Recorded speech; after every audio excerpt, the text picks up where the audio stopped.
will surrender to my greatest, highest good. I will release any fear that blocks my way. For every step I take is taken in pure faith, and I am stronger every moment, every day. My mind is willing and my heart is open wide. I trust my instincts and let spirit be my guide. I vow to live a life that's real and pure and free, as I continue walking in this mystery. I will.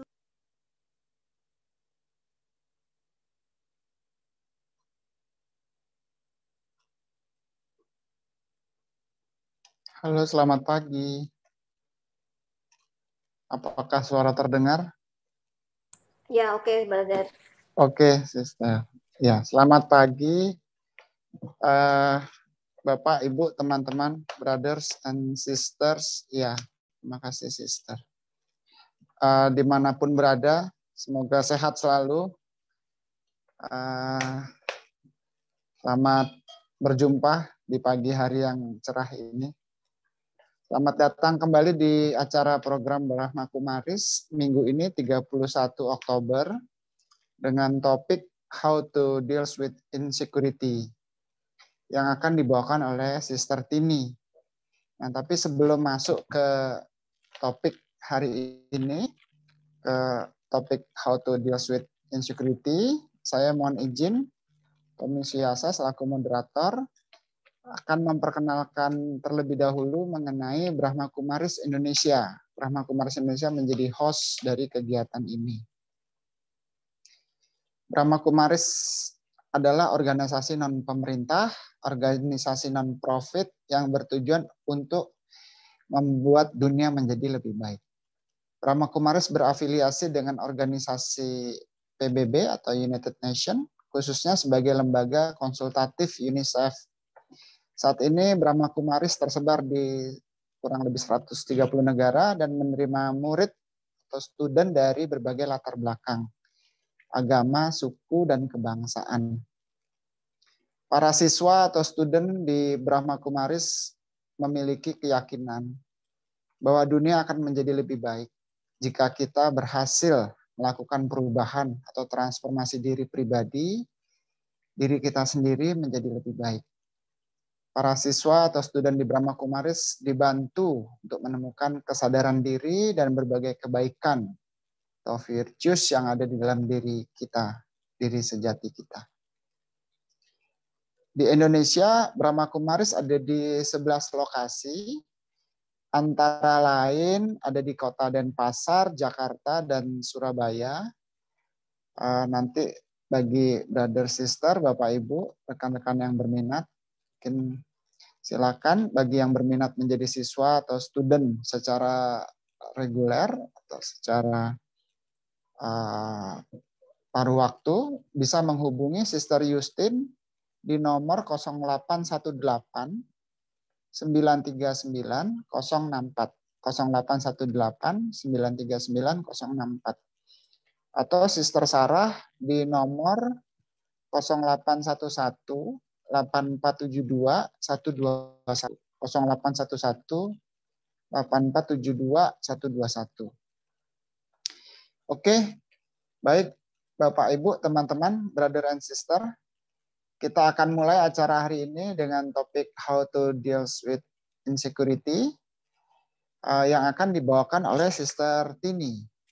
Kita undang Sister Tini, apakah sudah muncul di layar? Oke. Halo Sister Tini, bagaimana kabar? Baik, Brother Tommy, terima Baik, kasih. Ya. Oke, Sister Gimana Tini? Brother Tommy sendiri? Baik, Sister. Terima kasih sudah berkenan hari ini. Saya mohon izin perkenalkan Sister Tini kepada audiens. Bapak Ibu, Silakan. Sister Tini sudah bergabung di Brahma Kumaris dan belajar meditasi sejak 24 tahun terakhir. Jadi tahun berapa itu ya, Sister?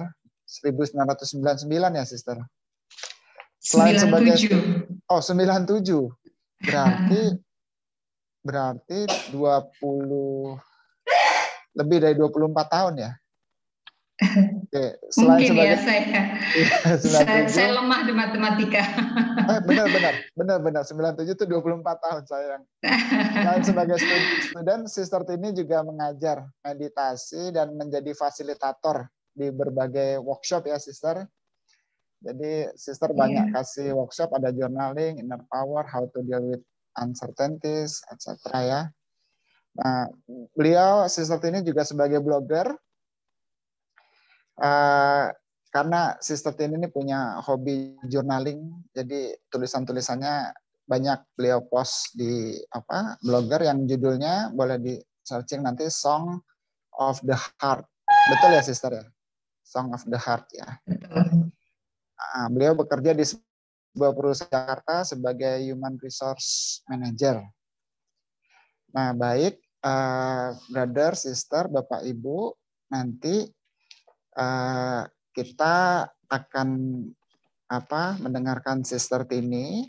Bagi Bapak Ibu yang ada pertanyaan, konfirmasi, khususnya mengenai pengalaman insecurity, dapat melalui Zoom chat.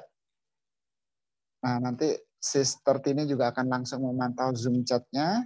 Nah, sebelum memulai pembahasan tentang insecurity, Sister kayaknya akan sharing kasus ya, Sister ya? Sharing kasus ya?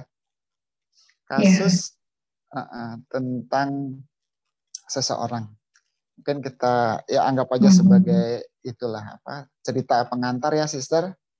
Silakan waktu dan tempat silakan untuk Sister Tini. Oke, baik. Terima kasih Brother Tommy untuk waktunya. Silakan, Sister. Ya, terima kasih.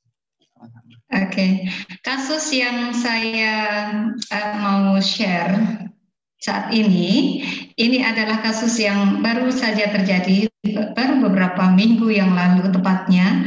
Salah satu teman saya menghubungi saya, ya, dan dia menceritakan tentang kondisi anak perempuannya, anak yang pertama. Dia punya 2 anak perempuan umur 12 dan yang kedua umur 9 saat ini. Saya kenal dengan keluarga ini. Yang di-share oleh teman saya atau sahabat saya ini adalah tentang perubahan perilaku yang ditunjukkan oleh anaknya yang pertama, seorang perempuan, ya, remaja umur 12 tahun. Kita bisa membayangkan kondisinya seperti apa. Saya kenal dengan satu keluarga ini cukup baik, gitu. Meskipun mereka tidak tinggal di Indonesia, mereka menetap di Kanada. Jadi beberapa minggu yang lalu teman saya ini menghubungi saya dan menceritakan tentang perubahan perilaku yang terjadi dengan anak perempuannya, anaknya yang pertama. Perubahan perilaku yang ditunjukkan di sini ini adalah perubahan perilaku yang cukup membuat teman saya ini cukup khawatir, yaitu dia sering melakukan self harm. Ya, melukai diri sendiri, membenturkan badannya ke tembok, ya, bahkan dia bilang dia menggores anggota badannya sehingga berdarah begitu. Dan ini cukup serius buat teman saya. Sebetulnya tujuan dari teman saya share ke saya adalah dia berharap atau dia minta tolong saya bisa membantu dia belajar meditasi. Ya, dia berpikir bahwa melalui meditasi barangkali anak perempuannya bisa belajar untuk mengontrol emosinya lebih baik. Begitu. Tentu saja saya tidak langsung ngajak anak ini untuk, yuk mari kita belajar meditasi sama saya nggak seperti itu. Saya perlu tahu dulu latar belakangnya seperti apa sebelum terjadi perubahan perilaku itu. Saya tanya, saya diskusi sama orang tuanya atau sama mamanya, ya, dan mamanya bercerita tentang 3 hal tentang anak ini akhir-akhir ini, terutama akhir-akhir ini. Yang pertama, anak perempuannya ini menyampaikan bahwa dia merasa bahwa kedua orang tuanya bersikap tidak fair memperlakukan dia dibandingkan dengan memperlakukan adiknya. Karena dia adalah anak sulung di keluarga ini, dari kecil dia sering diberitahu bahwa kamu ngalah ya, kamu anak sulung, kamu yang pertama lebih besar. Kalau adikmu melakukan kenakalan-kenakalan yang mengganggu kamu, maafkan saja, mohon mengerti, karena anak kecil tentu saja belum mengerti, belum bisa dikasih tahu, begitu. Anak ini sebenarnya layaknya kayak anak-anak pada umumnya, anak kecil pada umumnya, karena saya kenal dia waktu dia beberapa tahun yang lalu, waktu dia masih jauh lebih kecil, kira-kira umur 5 atau 6 tahun gitu ya. Seperti anak lainnya, sangat carefree, ceria ya, dan berhati lembut, berhati baik gitu. Ya, saya sangat sayang sama anak ini.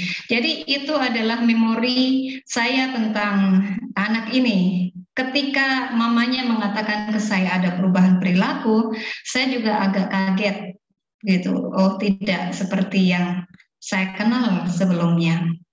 Itu hal yang pertama, dia merasa diperlakukan tidak fair oleh orang tuanya.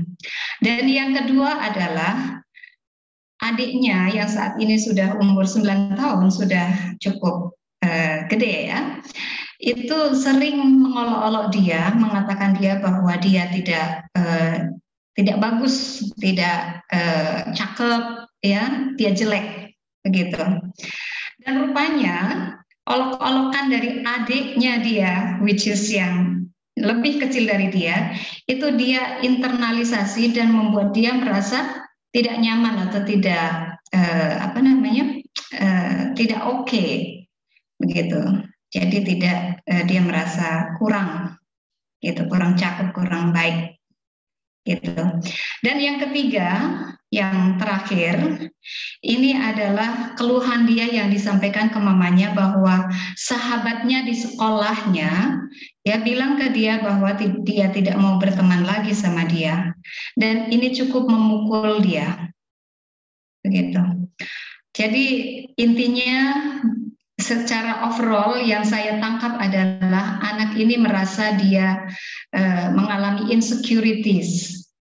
Ya, di keluarga biasanya kita seseorang pasti ingin mendapatkan support secara mental, secara emosional dari lingkungan terdekatnya, yaitu lingkungan keluarganya.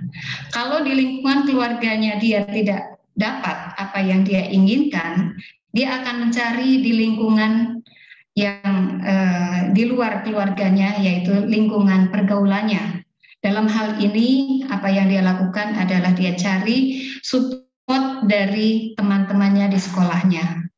Nah, kalau keduanya tidak bisa memberi dia rasa aman, rasa nyaman, atau rasa percaya pada diri sendiri, ada yakin gitu pada diri sendiri, maka tentu saja itu membuat dia feeling insecure.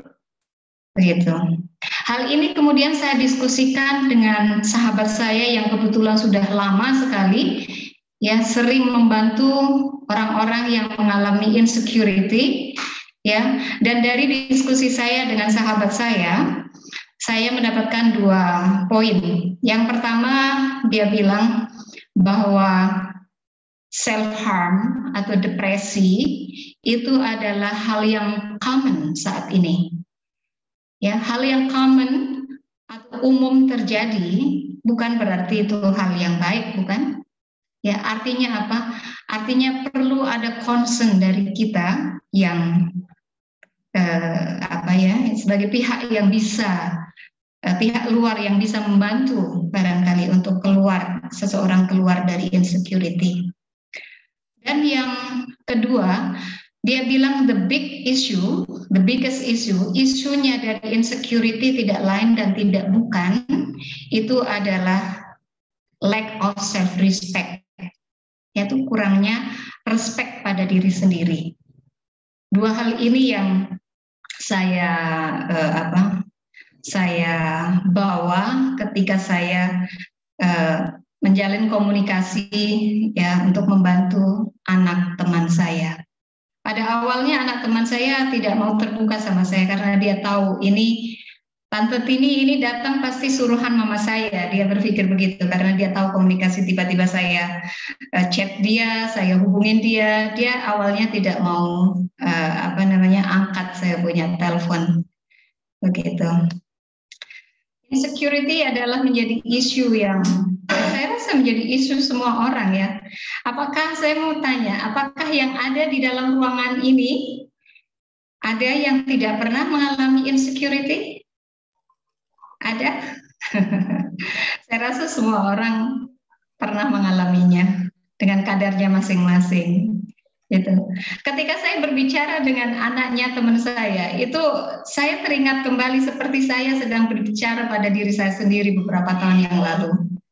Sebelum sampai saya di titik sekarang ini, ya saya rasa saya melewati a long journey atau perjalanan yang amat panjang, ya, untuk menemukan diri saya kembali sehingga saya punya pijakan yang kuat, sehingga saya tidak mudah untuk ditarik insecurity dalam kolam insecurity. Saya bisa bisa melewatinya dengan baik. Begitu.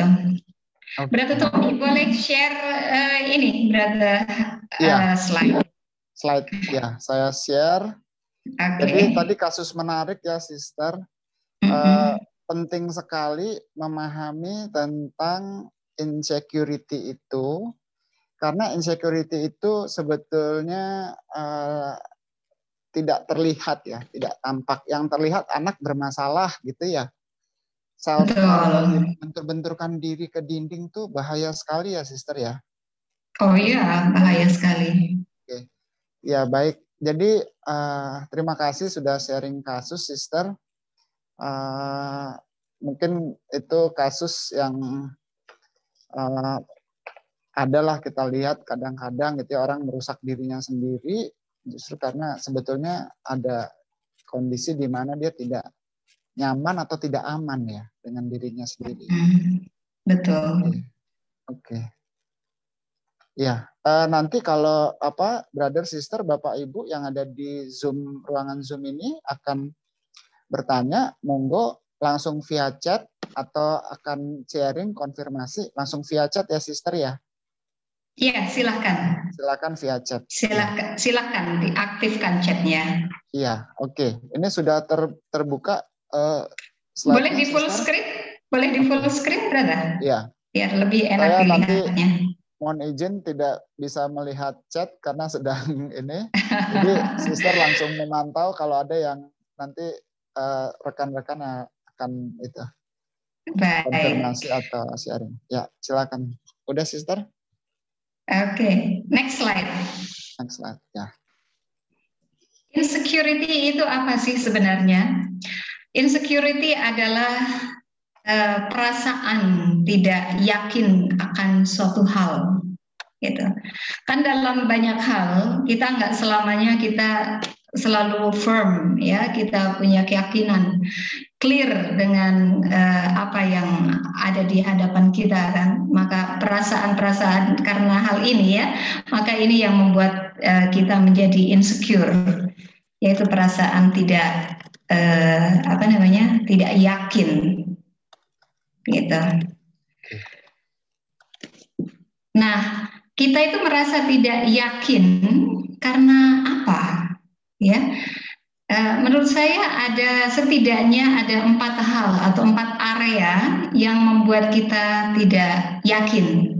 Yang pertama adalah yang paling dekat dengan diri kita, yang paling umum, yang barangkali sehari-hari kita rasakan atau sehari-hari kita lihat, itu sesuatu yang sangat dekat dengan kita, yaitu dengan fisik kita sendiri.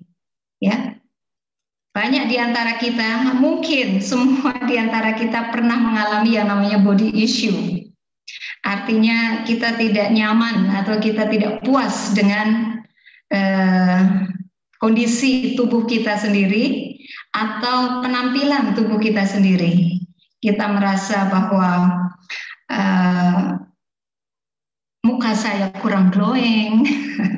Zaman sekarang ya, zamannya dunia skincare ya, muka saya kurang glowing, atau hidung saya kurang mancung ya, pesek, atau badan saya kurang tinggi, atau postur saya kurang langsing barangkali ya, perut saya agak menonjol ya, sedikit buncit begitu.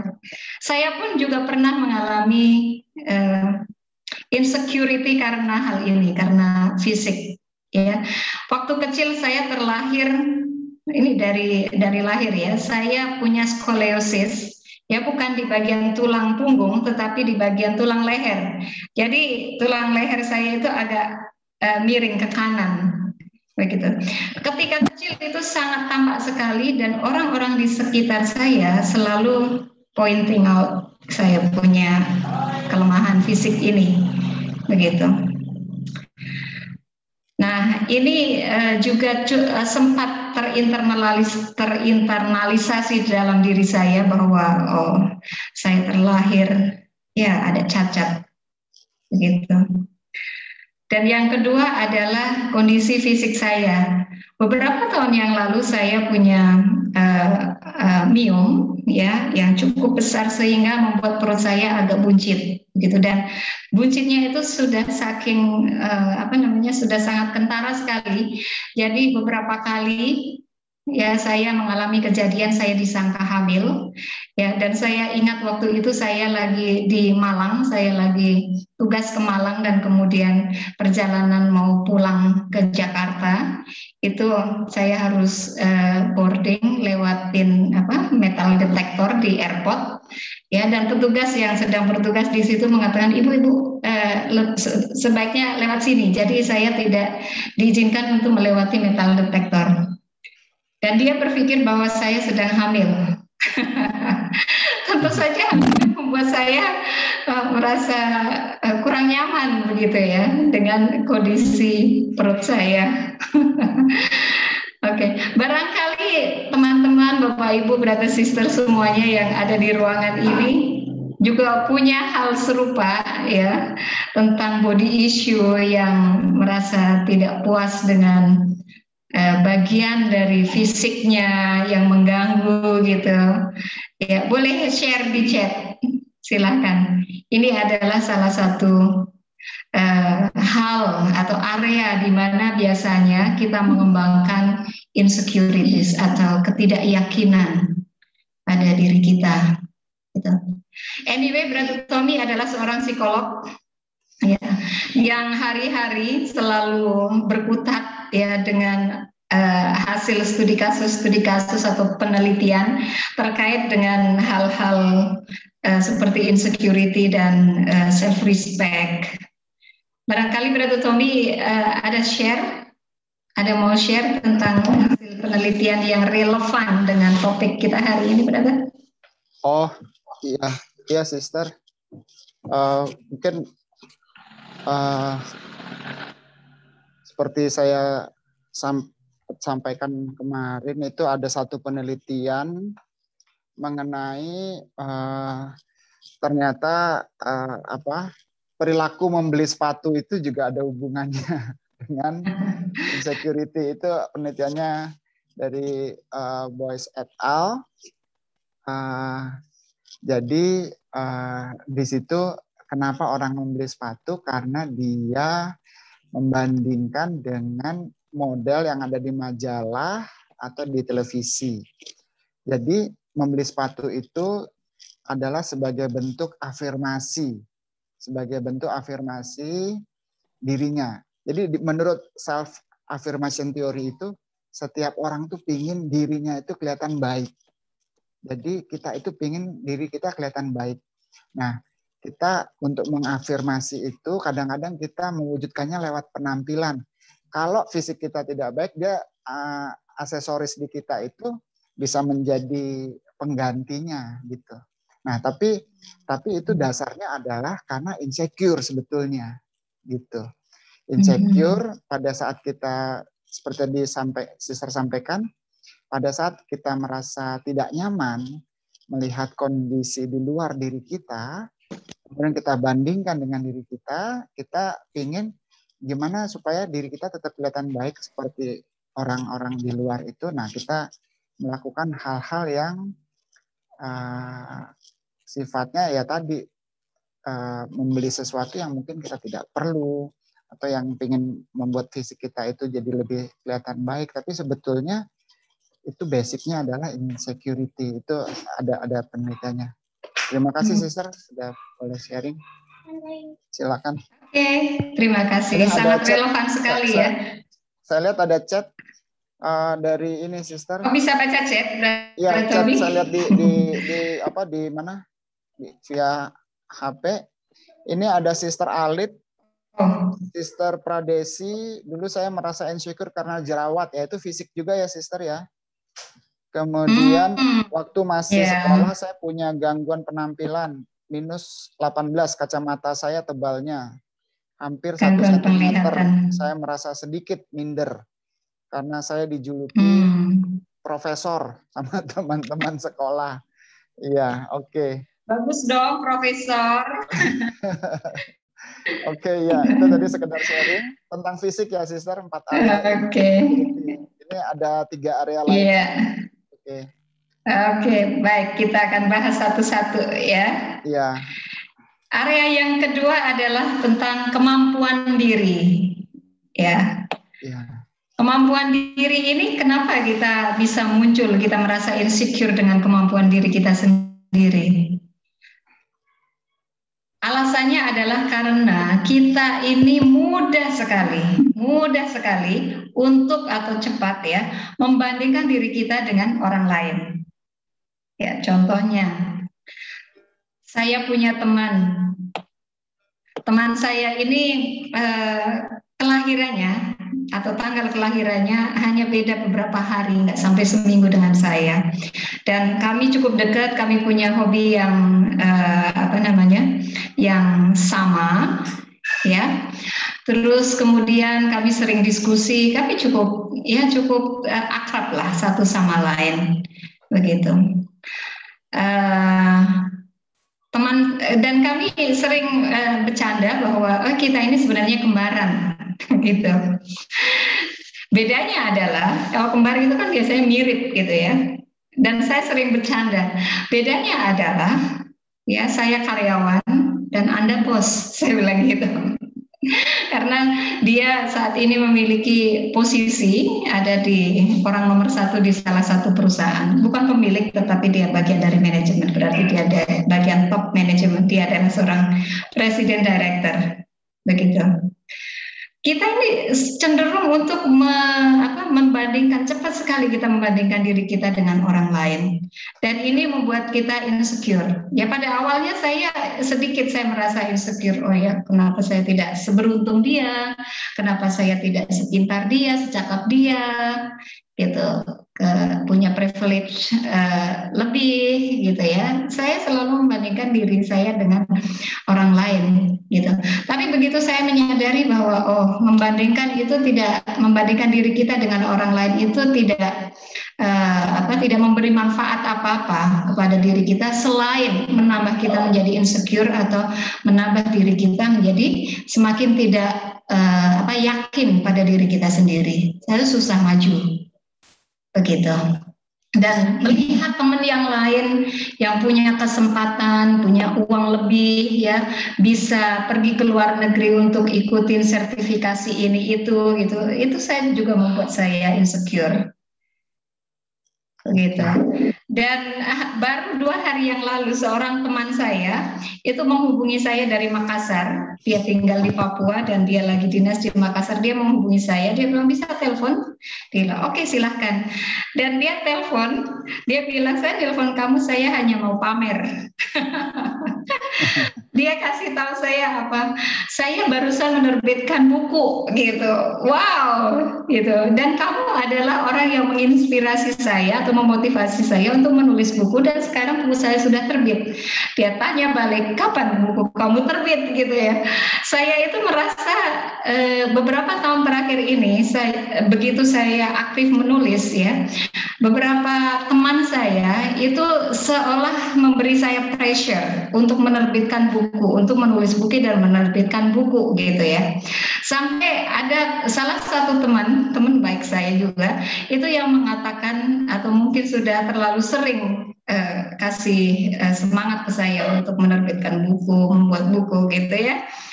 Itu sampai mengatakan gini, agak pesimis, dia bilang gitu, oke Tini, tetapi saya yakin suatu hari nanti pasti kamu akan menerbitkan buku gitu ya.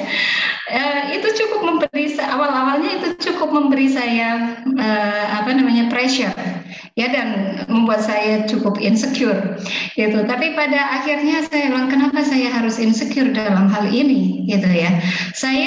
Kenapa saya harus menerbitkan buku untuk feeling good gitu. Saya akan feeling good ketika saya bisa melakukan sesuatu yang saya mau dan tanpa pressure gitu. Dan apa itu? Adalah saya bisa menulis konsisten setiap hari, dan meskipun itu hanya saya sendiri yang menikmatinya, tetapi buat saya sudah cukuplah gitu. Post di blog cukup seminggu sekali dan itu dibaca ya nggak banyak orang gitu, tetapi kalau ketika orang yang membacanya kemudian dia reblogging ya, dia menampilkannya di blog site dia, saya rasa itu juga memberi saya apresiasi dan itu cukup menenangkan saya gitu, sehingga saya tidak insecure. Okay.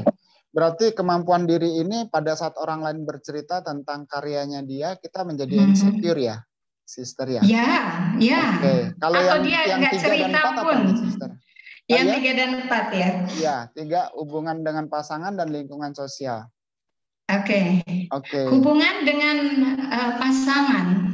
Hubungan adalah dalam sebuah hubungan yang paling dekat ya, entah itu suami istri atau sepasang kekasih atau ya hubungan yang committed relationship ini terutama ya. Ini kalau pada umumnya adalah kita mau menyenangkan pasangan atau membuat pasangan kita happy. Kalau sampai ada perasaan bahwa saya tidak layak mendapatkan partner ini, wah, itu a big issue. Itu bisa trust issue. Bagaimana mungkin menjalin committed relationship ya, sementara di dalam hati kecilnya, dalam hati terdalamnya, I cannot make him happy gitu ya. Saya bukan pasangan yang ideal buat dia gitu ya. Oh, it's a big issue gitu. Dan ini banyak sekali orang punya isu ini, punya trust issue. Isunya bukan pada pasangannya kadang-kadang, tapi pada dirinya sendiri, bahwa dia merasa dia tidak layak untuk bersanding atau berada dalam committed relationship dengan seseorang. Atau khawatir dengan kesetiaan pasangannya gitu kali. Lama-lama seperti itu. Oh, okay. Karena dia merasa dia tidak layak. Tidak layak, oke. Kalau yang lingkungan sosial gimana, Sister? Lingkungan sosial ini semua kita pasti mengalami ya. Kita kan semua berada di sosial ya. Kita hidup sosial, kita tidak hidup sendiri. Ketika kita berada di lingkungan ya, di luar diri kita, dengan orang lain, dengan banyak orang ya, apakah kita ada ketakutan untuk dijudge, dikritik, dibilang bodoh, diketawain ya, atau ada ketakutan kita tidak diterima atau kita berbeda dari lingkungan kita ya, atau kita disebut antisosial atau anti mainstream. Ya. Aku rasa banyak orang yang merasakan insecurity di area Insecure. ini juga. Oke. Mm-mm. Iya. Baik, Sister. Lalu ini tentang apa? How do we develop insecurity?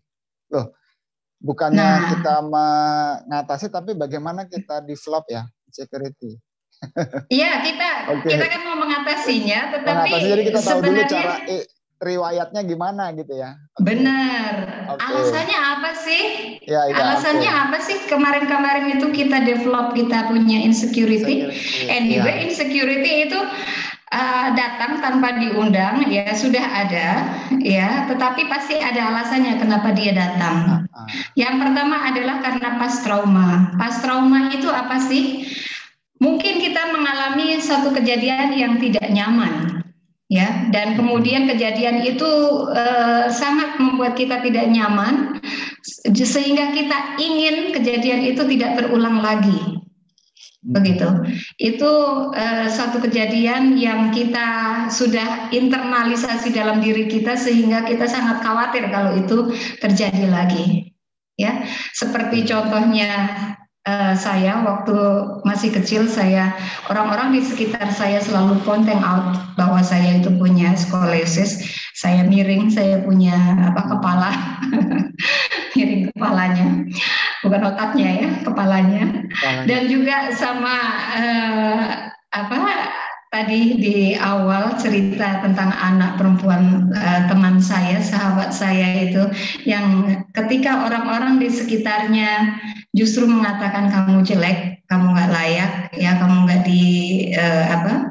nggak layak mendapatkan kasih sayang barangkali, ya sehingga dia merasa dia tidak cukup baik, not feeling good enough gitu, akan itu terinternalisasi dalam dirinya sehingga dia merasa kurang. Dan begitu. Itu terekam dalam memorinya ya, Sister? Oh ya. Secara alam bawah sadar itu terus terpelihara dan itu membuat perasaan tidak nyaman, perasaan tidak aman yang kita tidak sadari sekarang gitu kan. Tahu-tahu itu sebetulnya akarnya dari masa lalu ya.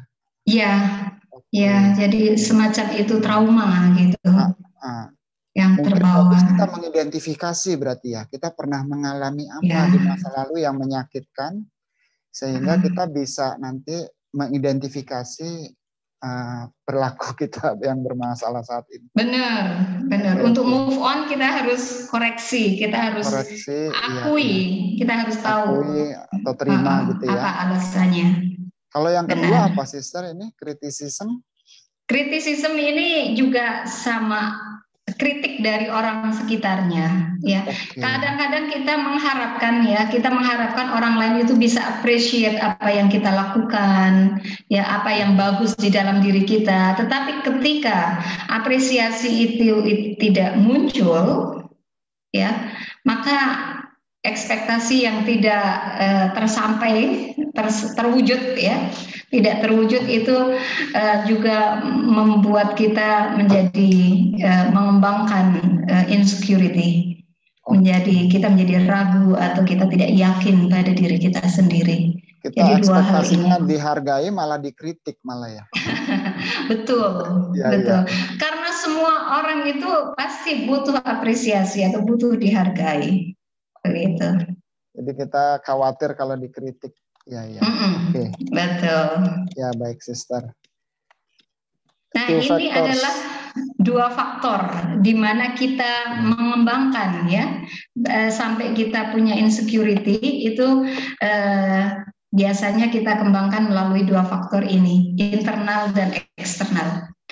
Internal tentu saja itu sepenuhnya ada dalam kendali kita, yaitu lack of self-awareness. Ya, kalau teman saya tadi bilang bahwa masalah depresi, masalah insecurity itu adalah karena lack of self-esteem. Nah, sebelum kita sampai lack of self-esteem atau self-respect, itu pertama-tama adalah self-awareness dulu, gitu. Dan yang kedua adalah kenapa kita insecure, karena sebenarnya kita nggak punya pijakan, kita nggak punya clear goal kita. hidup kita mau ngapain sih? Mau kemana kita mau tuju gitu ya. Sampai kita punya tujuan yang jelas ya, maka kita akan terus terombang-ambing ya, kita seperti tidak punya pijakan ya, kita akan mudah dipengaruhi oleh apa kata orang ya, apa kata lingkungan, dan apa kata sosial media. Itu 3 hal ini mungkin sumber saat ini ya yang mempengaruhi seseorang. Oke, Dan ini faktor, barang perjalanan ya, Sister ya. Berarti ya, kita pengen tahu sekarang kita berada di mana, itu self-awareness, terus goalnya itu tujuan perjalanan kita, society itu lingkungan kiri kanan yang mungkin yang mempengaruhi kita. Perjalanan itu ya. Benar, yang kadang drag kita punya perhatian, ya, menarik perhatian kita, begitu. Dan yang kedua adalah faktor eksternal yang ya sedikit kita punya kendali terhadap faktor eksternal. Banyak hal yang kita nggak bisa kendali, yaitu faktor lingkungan kita. Ya, dalam hal ini termasuk juga faktor sosial media. Bagaimana kita dipengaruhi oleh sosial media. Tapi bukan berarti bahwa kita sepenuhnya tidak punya kendali untuk faktor eksternal bisa masuk ke dalam diri kita, kan? Kita juga punya kendali. Tapi 2 faktor inilah yang menyebabkan yang menyebabkan kita insecure. Kita merasa insecure. Benar. Gitu. Jadi jawabannya ini topiknya how to deal with insecurities. Tentu saja kita dealing dengan 2 hal tadi, internal dan eksternal ya. Kita deal dulu dengan yang faktor internal ya. Develop self awareness. Dan develop self awareness dalam hal ini bukan hanya sekedar kita saya tahu diri saya. Itu bukan hanya sampai segitu aja. Saat ini saya melakukan ini, saya bisa ini, bukan itu saja, tetapi juga kita aware. Kita itu insecure karena apa? Apa yang kita insecurein, ya? Apa penyebabnya? Ya, dalam hal ini kita harus konfront dengan diri kita sendiri. Ya, itu painful ya. Biasanya orang nggak nyaman ya untuk konfront dengan diri sendiri, bahkan mengakui pada diri sendiri bahwa ya saya insecure. Kadang-kadang orang punya gengsi atau punya ego untuk bisa melakukannya gitu ya. Makanya developing self awareness ini adalah basic kalau kita mau keluar, kita bisa menyeberangi kolam insecurity yang sudah ada. Begitu. Berarti ini mengenali kejadian-kejadian yang pernah kita lalui juga kali ya. Self-awareness ini. Benar, mengenali dan juga menerima. Menerima, iya. Kita harus terima kan. Kalau kita insecure, kita harus terima itu bahwa ya saya insecure, ya saya ingin keluar dari sini. Karena kalau kita nggak terima, kita masih denial, maka susah kita bisa keluar dari insecurity ini. Gitu. Jadi kasih waktu untuk diri sendiri untuk menyelesaikan insecurity dan kita untuk move on, ya. Tahu mana yang harus diperbaiki. Begitu, Brother Tommy. Ya. Move on menuju atau memiliki clear goal. Itu yang kedua, itu gimana sih? Ya, meninggalkan insecurity atau memutuskan diri untuk tidak dipengaruhi oleh lingkungan sekitar yang membuat dia insecure. Itu artinya berarti dia move on dengan hal yang lebih penting. Dan yang lebih penting apa sih? Your goal. Gitu. Goal kita dalam hidup kita. Jadi metodenya, langkah keduanya adalah have a clear goal. Itu karena dengan memiliki goal yang jelas, ya, goal itu artinya tahu apa yang kita mau raih, ya, kita mau menjalani hidup seperti apa, kita akan lebih mudah untuk setting kita punya priority, ya, sehingga kalau kita punya prioritas dalam hidup kita, maka kita tidak mudah kita ditarik atau dipengaruhi oleh yang ada di lingkungan sekitar kita. Begitu. Saya cukup happy ketika seorang teman saya yang tadinya memotivasi saya, mendorong saya terus-menerus, ayo bikin buku gitu. Akhirnya dia give up, dia mengatakan, oh, Tini is her own person. Dia bilang gitu. Dia mengatakan, oh ya, Tini nggak bisa dipengaruhi atau nggak bisa didorong gitu ya. Ya karena saya nggak mau hidup dalam insecurity. Kenapa saya harus dikasih pressure gitu? Iya. Mungkin goalnya kita berbeda dengan goalnya orang lain atau gimana? Bisa juga seperti itu ya. Kan kadang-kadang Boleh kita dong. di-drive oleh goal orang lain kan, membuat kita tidak secure ya. Betul. Kita banyak terinspirasi, ya menginspirasi okay, tetapi bukan berarti bahwa kita harus menuangkan semua perhatian kita, ya semua energi kita untuk ke sana. Which is itu semakin kita nggak insecure bahwa karena ini bukan kolam yang nyaman buat saya gitu. Iya. Jadi kita mengenali diri sendiri, saya punya kapasitas di mana, saya punya kelebihan di mana, ya saya punya bakat di mana, and I work on it gitu, dan tujuan saya apa, begitu. Oke. Begitu Brother Tony. Ini kalau yang ketiga apa? Take control yourself. Ya. Itu sudah tadi dibahas ya, sekaligus itu tadi ya. Iya, yang membuat kita insecure, yang faktor eksternal adalah dari lingkungan kita kan. Lingkungan kita itu nyaris hampir tidak bisa kita kontrol. Ya sosial media ya, dia akan posting, dia akan terus seperti itu propaganda dengan dengan seperti yang kita selalu lihat tiap hari gitu ya. Oke. Nah, to take control your life artinya kita bisa mengikuti sosial media, tapi kita juga bisa unfollow kan? Kita punya kontrol di situ. Kita bisa block, bahkan kita bisa unsubscribe. Bahkan kalau kita punya teman, ya ini lingkungan sosial, ya lingkungan kita. Kalau kita punya teman yang mungkin kita sering dengar ini toxic relationship, ya teman yang toxic, yang membawa pengaruh negatif, yang sukanya gosipin orang lain, yang tidak memberi faedah untuk hidup kita, ya kenapa kita nggak tinggalin gitu? Kita bisa melakukannya itu, begitu. Itu take control ya. Jadi kita to take control. Artinya kita mau berteman sama siapa, kita mau dipengaruhi atau diwarnai oleh siapa, itu adalah pilihan kita. Itu masih ada dalam kendali kita. Meskipun itu adalah ada di pihak luar atau eksternal kita. Ya. Selain tentu saja yang internal itu 100% ada di dalam diri kita, yaitu develop self-awareness dan have a clear goal itu adalah pure 100% ada dalam kendali kita.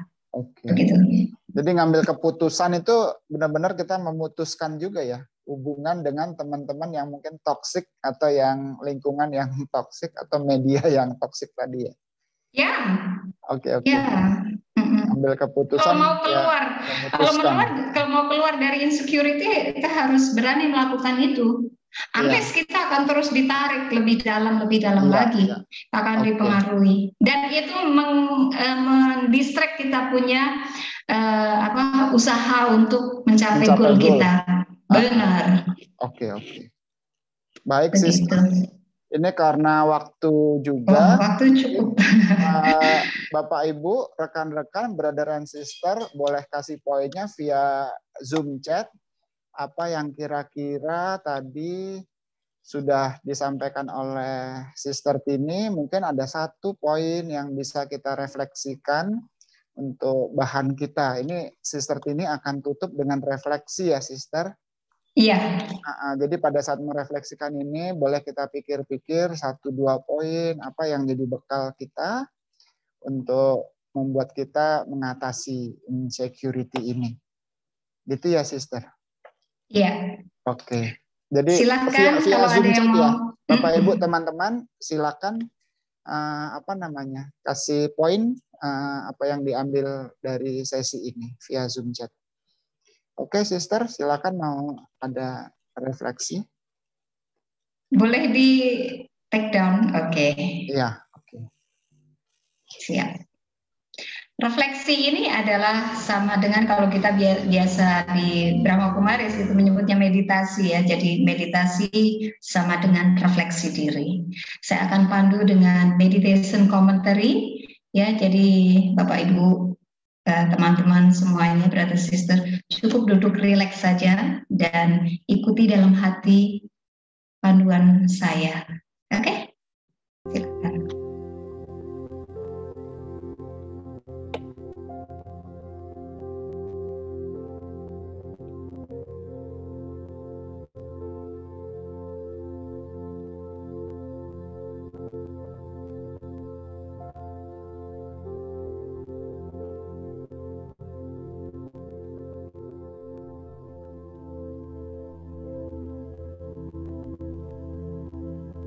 Saya mengingatkan pada diri saya sendiri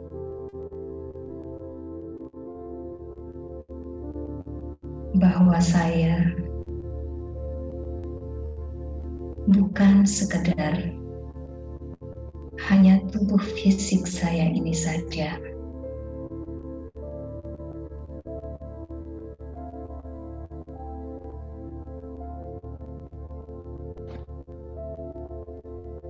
Di dalam tubuh saya ini ada saya, the spiritual being.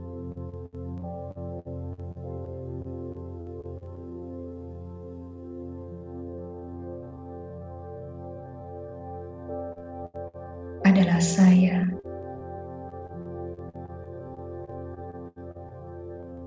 The being yang menciptakan buah pikiran dan perasaan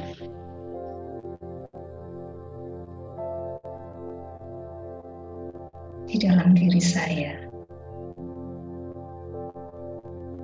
dan bukan badan ini.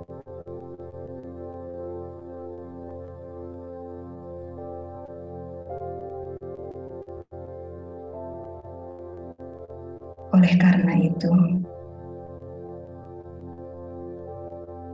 saya bertanggung jawab untuk setiap buah pikiran yang saya ciptakan.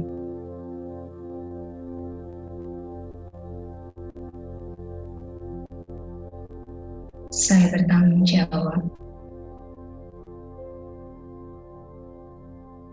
untuk setiap perasaan yang saya alami.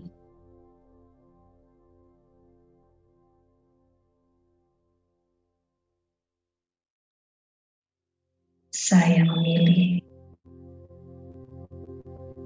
hanya menciptakan buah pikiran yang baik, yang positif,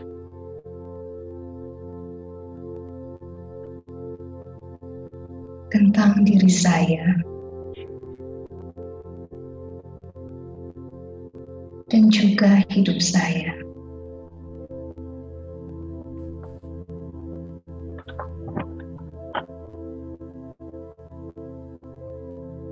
Yaitu buah pikiran yang menguatkan dan mengangkat spirit saya.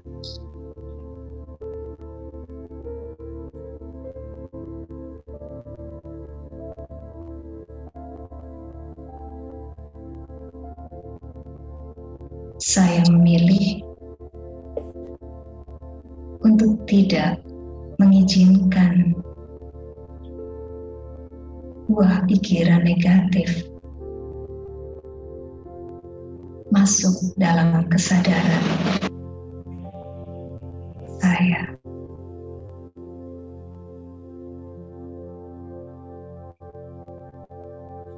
Saya memilih untuk tidak membandingkan diri saya dengan siapapun.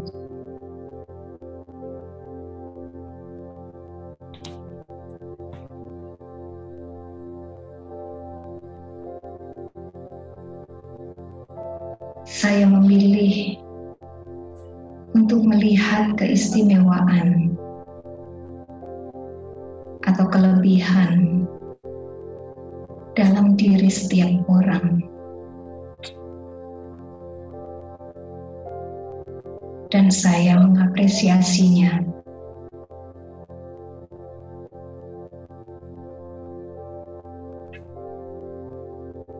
Saya memilih untuk memutuskan apa yang ingin saya lakukan, ingin saya miliki, dan menjadi apa saya.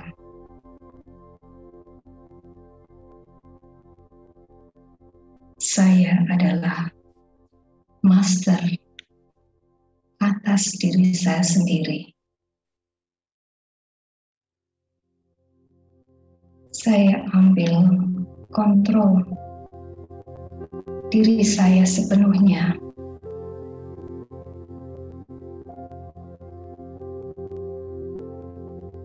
Dan saya tidak akan pernah memberikan kendali ini kepada siapapun.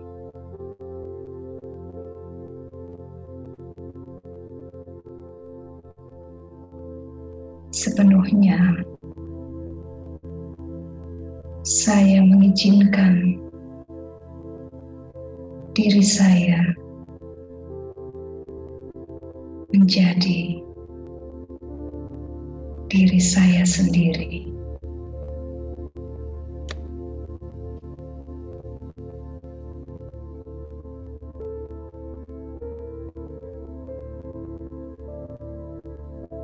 Terima kasih.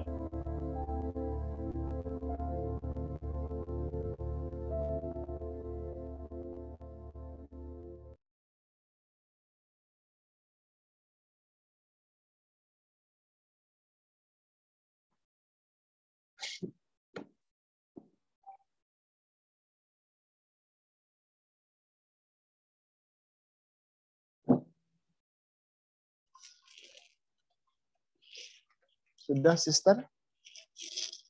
Ya, sudah, Brother Tommy. Terima kasih, Sister, Bapak, Ibu, Brother, and Sister. Sesi hari ini sudah selesai. Terima kasih partisipasi Bapak, Ibu, Brother, and Sister. Terima kasih sharing dari Sister Tini. Silakan kalau Bapak Ibu akan menuliskan chat untuk refleksi juga bagi diri sendiri untuk di bawah hari ini. Terima kasih Brother Widi, Sister Tini, Sister Justin yang sudah memfasilitasi hari ini. Ada lagi yang mau disampaikan Sister Tini untuk acara hari ini? Ini ada dari Sister Jenny, Develop Awareness, dari Sister Vivi. Saya pernah dengar di sebuah talk show insecurity akar masalah dari pola asuh dalam keluarga, orang tua atau keluarga adalah tempat pertama kita. Oke, terima kasih Sister Vivit. Ada Sister Yeni, thank you. Point take control on myself. Ya, terima kasih.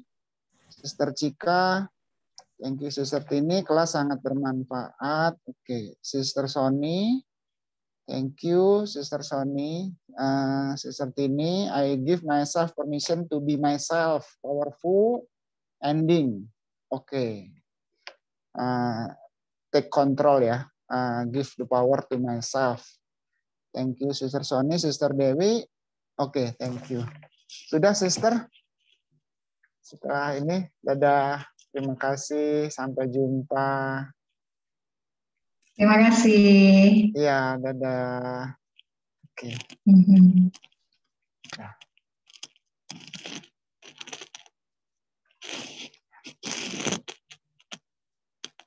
Oke.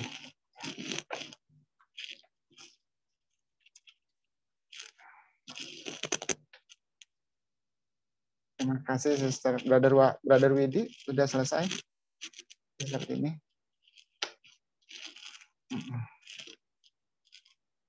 Ya, Sister Susi sama-sama terima kasih. Ya. Mungkin boleh live Bapak Ibu, Brother and Sister sudah selesai acara. I will surrender to my greatest, highest good. I will release any fear that blocks my way. For every step I take is taking pure faith, and I am stronger every moment, every day. My mind is willing and my heart is open wide. I trust my instincts and let Spirit be my guide. I vow to live a life that's real and pure and free, as I continue walking in this mystery.